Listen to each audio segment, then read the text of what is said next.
Hello guys, dito po tayo ng tortang talong. Pabili po kasi ako ng 3 ng talong na medyo mura na. Medyo lang kasi ang price ito isa is 2 point ay $2 and something, may point siya eh. Yung dalawang tultang talong, yung talong is na lang, $5 point something. Hindi ko nakalimutan ko yung presyo talaga. Basta ganun. Yung nakita ko na mura na. Mura na. Kunding mura pa. Sana mas mura pa. Sana sa $1 na lang isang talong. Yan. Gisa na tayo hanggang naamoy mo na yung amoy ng onion at saka garlic. Post ko muna. Ito naman yung talong natin. Ito yung worth $5. Ang liit no? Oh. Kasi nga kasi kami. Ayan, dapat kakain kami ng vegetable palagi. Kaya yan. Yan. Oops. Ayan. Yung talong. Bali, in-oven ko lang. Nilagay ko lang sa oven kasi mahirap na magluto sa labas. Talong lang naman ang lulutuin ko. At saka yung ang linuto ko, pinagsabay ko na po yung beef na lagay sa oven. Yan, lutuin natin.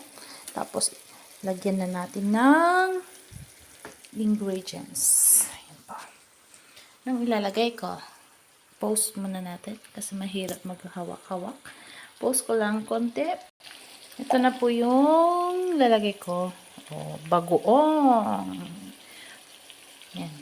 May nakita kami sa Pino Plus. Doon kami bumibili ng mga mga ingredients namin. Sa New Save. Doon kami sa mga Philippine store at saka Asian store kami bumibili ng mga ginagamit namin pang luto. Kagaya ng patis, ng bagoong. Ayan. Hindi kami bumibili kasi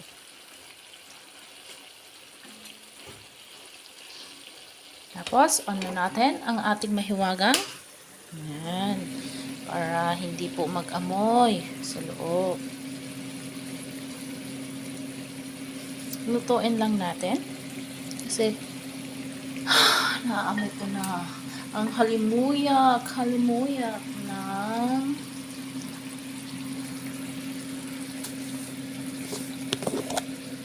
bagoong. Lagyan natin ng black pepper.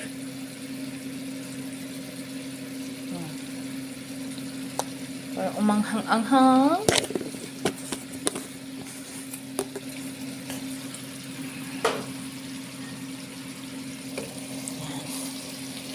Mix lang.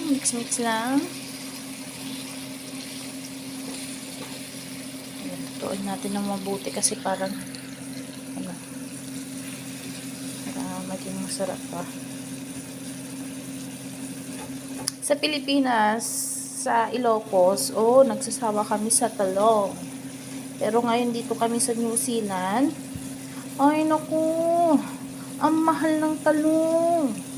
Pinakamahal nung winter. Nakakakita ako $5 isang talong. Isa lang talong. Tapos yung mga mahahabang talong, ang nila doon is $19 per kilo. Yan. Yan. Ngayon, nakakita ako ng mulang talong, kaya magtatorta ako. Yan. Lutuin natin mabuti. Post ko muna para ihanda ko na yung iklog. Post ko muna. Ito na po yung iklog. Ayan. Kinakrap ko na. Nilagyan ko ng asin. Tapos, lagay na natin sa mahiwagang talong. Yan. Yan na ang tortang talong.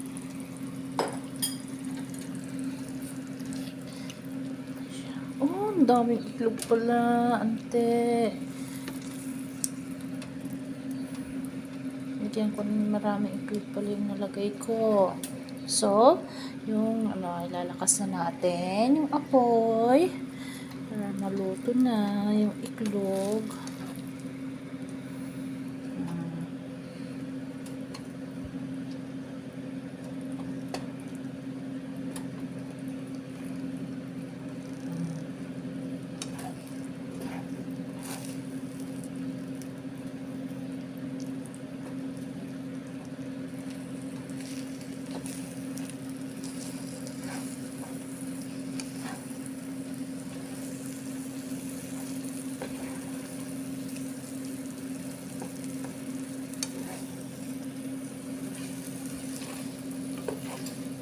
Naami ko na ang itlog. Yan na siya. Naami ko na po yung itlog.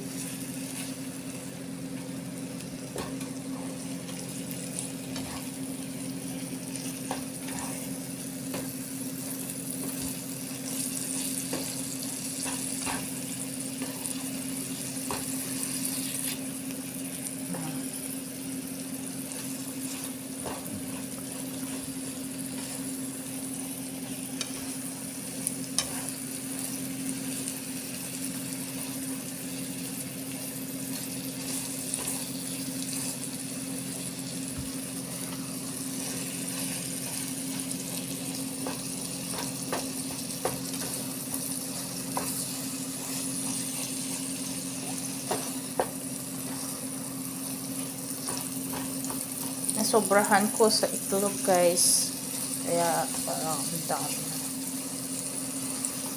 na. Malapit na rin si Daddy na dumating. Kaya ready na tayo sa pagkain.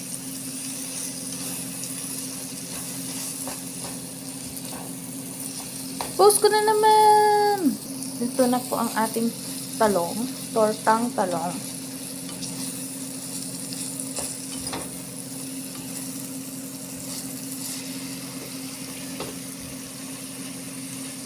Ito yung paborito namin inuulam when we are a kid. Batang-bata pa kami. Ito.